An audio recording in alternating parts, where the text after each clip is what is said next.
Hey, what's up? My name is Jake, and I'm going to do a mix rundown of Frankie Soleil's song Control. Let's check it out.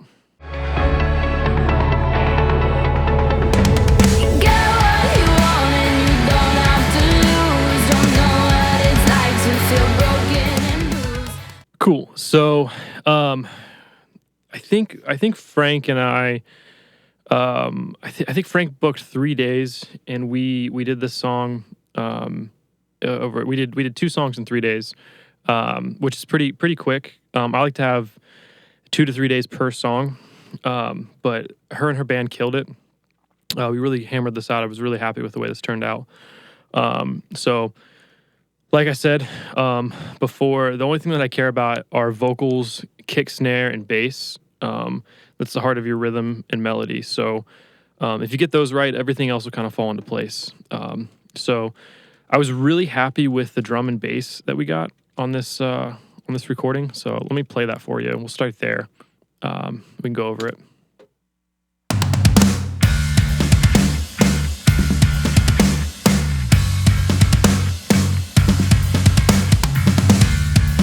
It's very punchy, very attack heavy.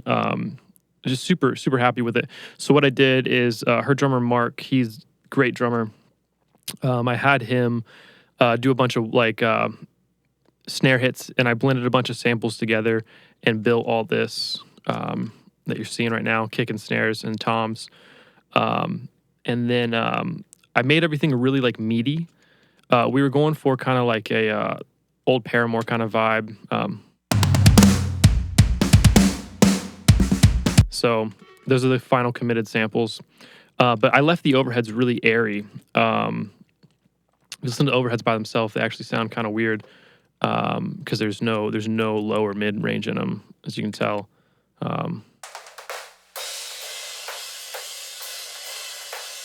So I just kept them real wispy because I made all the samples so beefy all together. So it kind of worked. And there's a lot of heavy guitars in this song. So having that, that free space really gave me a lot of room to do stuff. So the bass, I was really happy with the bass tone. I think Brian has like a Mexican P bass, I think is what he has. It's awesome. It sounds great.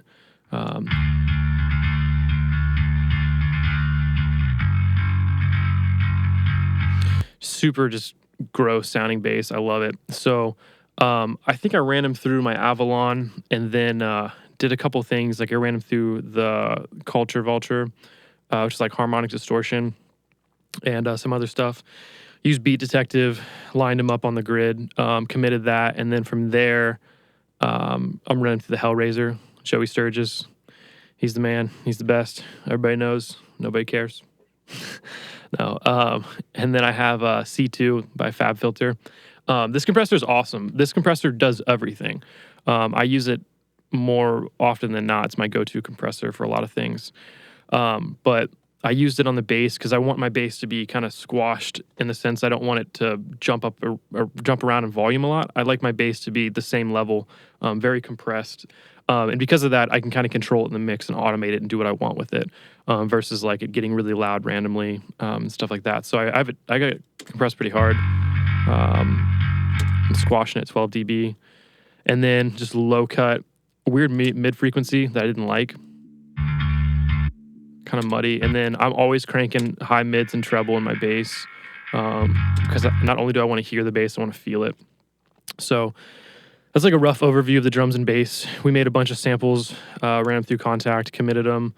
I've been doing this thing the past 2 years where whenever something sounds good, I just commit to it just instantly. Like, that sounds good. All right, move forward, because someone's paying for my time. I don't have time to sit there and mess with an EQ for a half hour. Like, now you're out $20. Like, and where the song is 2% better, if it sounds good, move forward.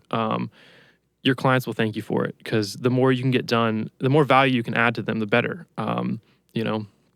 So I don't want to sit there and tweak a tone that doesn't need tweaked. I want to get stuff right off the rip and move forward. Because you can really get in like a negative loop if you just keep second guessing everything and trying to find the perfect tone.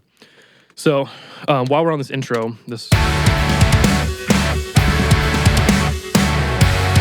When they brought it to me, the song was structured a little bit differently, and it was missing leads. There was no leads, so I wrote a bunch of leads. But I hired my buddy Kale, good old Kale, to play some synth because he's the man. Super talented musician, dude. Just good at whatever he does.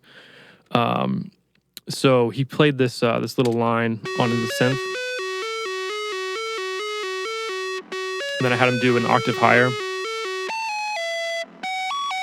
So it's really cool. So I have a crazy little chain here for that. So running it through the Fab filter, go to EQ, cutting off some low end. I don't want any of this down here. And then this high end right here, it's real fuzzy. We ran his Moog through. I have a original like Russian Big Muff. I don't know how well you can see that. But it's amazing. This pedal rips. So we ran the Moog through that Russian Big Muff, and that really just made it just killed it. It was awesome. So, but it created this little fuzziness. So I ducked that a little bit. And then from there, I'm running it through this Echo Boy, and I have a dotted eighth. I'm a huge fan of dotteds, dotted quarter, dotted eighth, 16th. Love it. So that sounds like. It makes it a little like dancier, and it vibes a little more. And then I have running through this tremolator, and I have it just straight 16ths, and it kind of makes it pulse. Makes it more interesting, but it was a little choppy, but I still liked it, so I threw the little plate on it, and I got it pretty dimed. I got 63%, which is weird because I usually do 64. There we go. All the number values that I do are like just dumb references. Like if something's 63, I usually put it at 64, just because Nintendo. I know that's stupid, but I do a lot of little things like that. I'm insane. So I'm surprised that was 63, but maybe I was actually listening. So yeah, I did that to make it kind of vibe more. It mellows it out, makes it not as choppy, but the pulse is still there. And here's the real secret weapon: this Guitar Rig 5 from Native Instruments. Their tremolo rack thing is amazing because you do the stereo effect. You can do it with the Sound Toys too, but I like this one. I have it set to a quarter note, and this is really what made this part pop.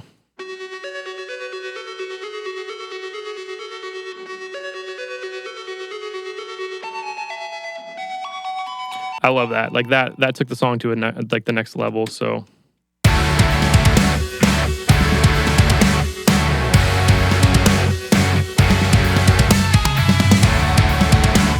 cool. So and then after that, I have this like hip hop beat, hip to the hop. Let me play that for you. And it's really simple. It's just Battery. I love Battery. It's great. Just 3 sounds. They all sound great. So I'll play that beat. And I have it bust to a plate verb. And then I have H delay on it, doing a ping pong dotted quarter. Again with the dotteds. It's kind of like a taboo to put a delay directly on it, but I was like, there's no rules. And my computer's insane. I have an i9 unlocked, and it's stupid fast. So I can get away with stuff like that, but there's really no rules. If it sounds good, do it. So I remember programming that beat and Frank looking at me like, what are you doing? You're turning me into a SoundCloud rapper. But she ended up really liking it. So there's that beat. I have a sub synth right here, which is more Kale. So, and then, like I said, there was no leads when they brought this song into me. So one of the leads that I created was this. I'll play it by itself. It's kind of funny. So I did this little harmonic thing on the guitar between the 7th and 12th fret, and this is it by itself. Let me turn it up a little bit so you can actually hear it.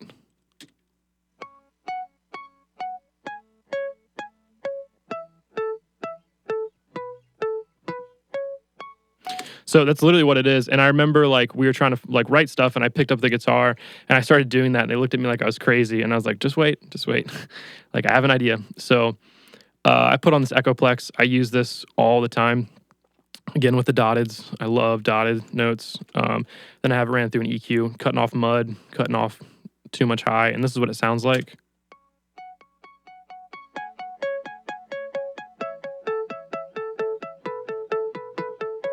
I did a couple other things and I committed it.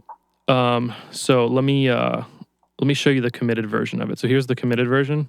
It's called Tap It In, like Happy Gilmore.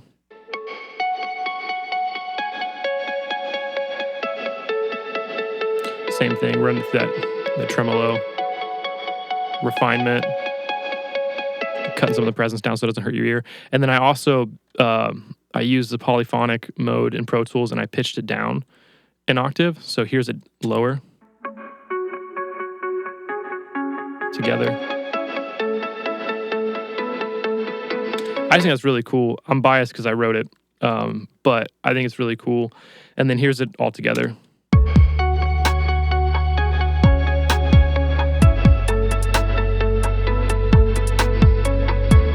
So that, like, when they originally brought me the song, it was just guitar chords rung out during that part, and I was like, this can be way cooler.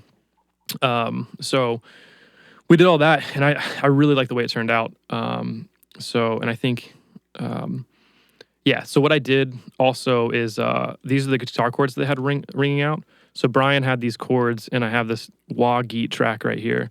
And what I did is I committed all these. I used the Soundtoys Tremolo plugin, and I think this is 16ths, and then it goes to quarter, then half, 16th, quarter, half, and I built that and committed it, and I think I did like a triplet thing, yeah, something like that. But yeah, I just built that and committed that, and then when you throw that over top of the Tap It In and the beat with the subsynth, it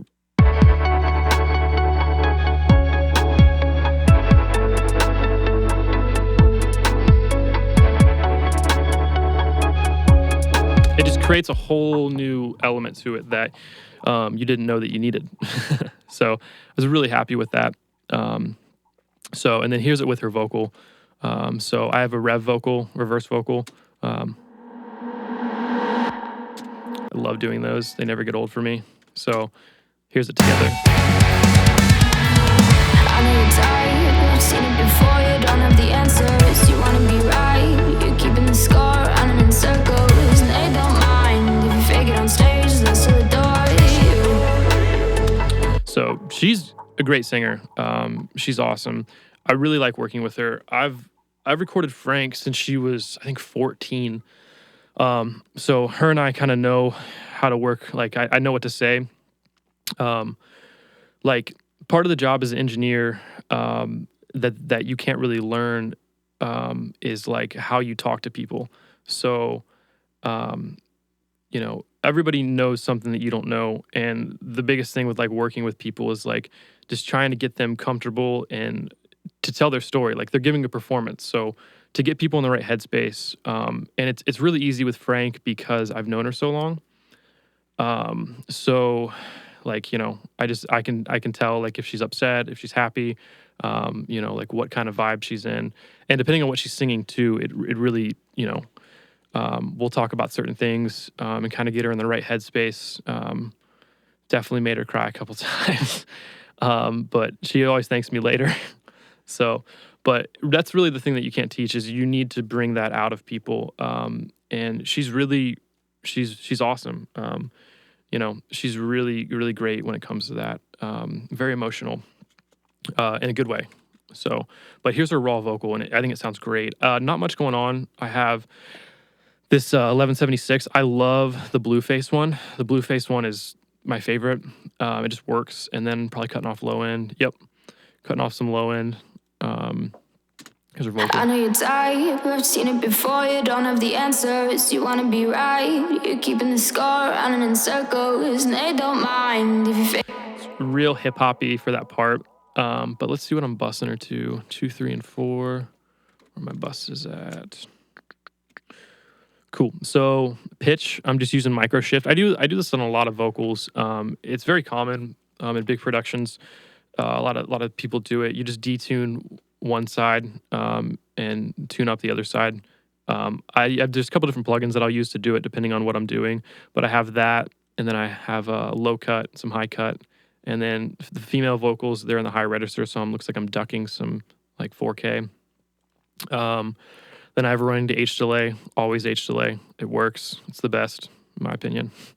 And then I have her going to this EMT 140, something that I tweaked from the factory stock. And then I have this transient designer on the end of it, and that made the reverb kind of like sharper, but I took some of it out too. So adjust the attack and sustain of the reverb. That way it's not as muddy. I usually like to use delays as reverbs. When it's a condensed rock mix, I think that if you use a heavy reverb, it gets muddy really quick. So, but I wanted like an epic reverb. So I went with it and just controlled the sustain a little bit and then cut off some low end. I'm ducking this right here. This is probably where the mud's at. Let me play that and just see.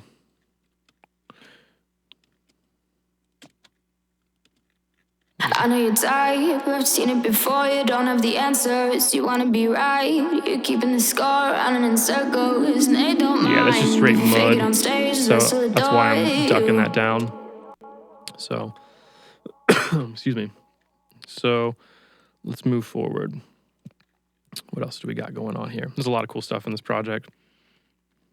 So let's play the chorus all together. Her vocals in the chorus are great. So here, there's 3 vocal tracks that are committed.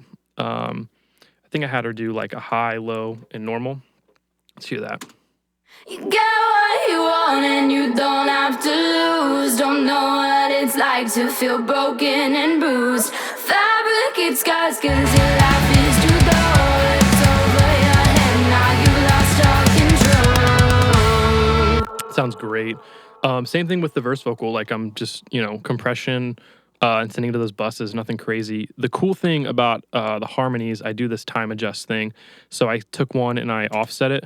You get what you want and you don't have to lose. Don't know what And that makes it a little bit like, it makes it wider and fuller. So the whole thing is I wanted it to sound super epic. So that's the drums and bass and vocals. Let's go to the guitars. The guitars were the hardest part, man. Whew. Brian is a phenomenal bass player, great guitar player, but he plays so hard. So we actually, I think we tracked the guitars 3 times. It's for this song or the other song we did in the 3-day period. But what I had to do, because he plays so hard, I had to put 13 gauge strings on my Les Paul so that it wouldn't go out of tune.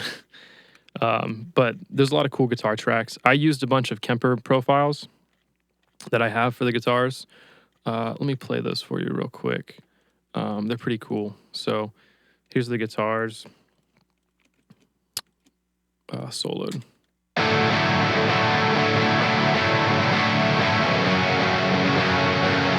And then there's this like little lead that he has. And I did that in post. So like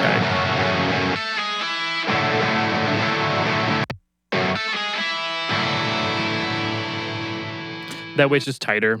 But yeah, the guitars are basically just Kemper profiles and then running them through refinement. And then my guitar bus is kind of crazy here. I remember guitars were the hardest part of this project for me to be happy with. So I got refinement, this virtual tape machine. I don't know if I believe the hype with it. It works sometimes. It's cool. C2, like trying to glue stuff. Multiband, cutting off some of that high and low, kind of tighten it up. Fab filter again, boosting some stuff. This is a crazy guitar chain. And you don't have to lose, don't know what it's like to feel broken and bruised. Fabricate scars cause your life is too dull. Trying to get the guitars basically as thick as possible without like overpowering or hurting your ears was basically the goal.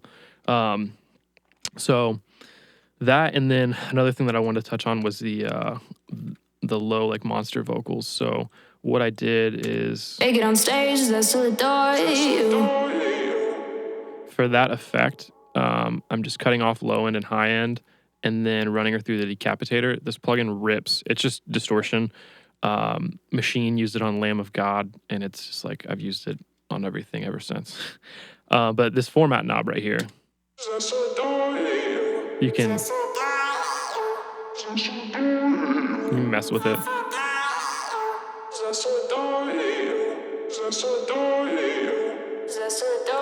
So it's pretty cool. I did that. It's very like modern pop, hip hop kind of vibe. So another thing with her vocal is there's like a rapping part. We recorded, one of the days was Tuesday, and we all went to a local cantina for Taco Tuesday, of course. And like Frank was like, I think I'm gonna rap on this song, and we're like, what? Just because I put a hip hop beat in it, now you're gonna rap on it? All right. So let me find the Frank rap track. Here it is.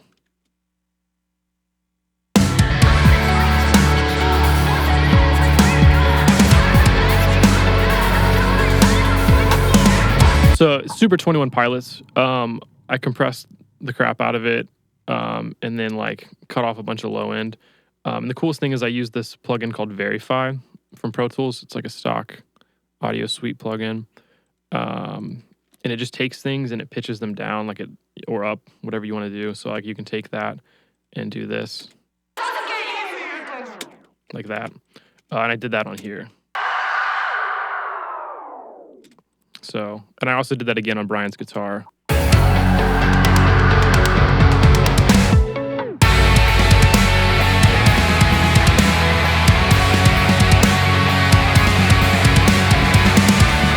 me see. It happens again right here.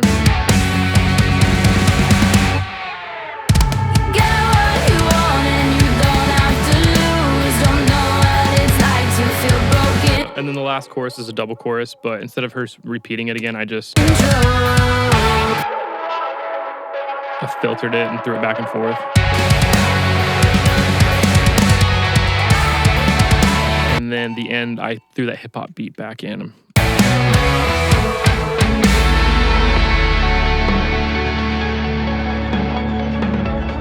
Just filtered and had it automate out in my master. And everything's going to a mix bus, and pretty basic, just Ozone 7. Fab filter, cutting off low, mid, and side. Ozone 7. It's probably just multi-band compression on this project. And then my master bus is just EQ, multi-band, and a limiter. That's about it. So nothing really crazy in this project. Kind of just dripping it and ripping it, making it happen. So thanks for watching.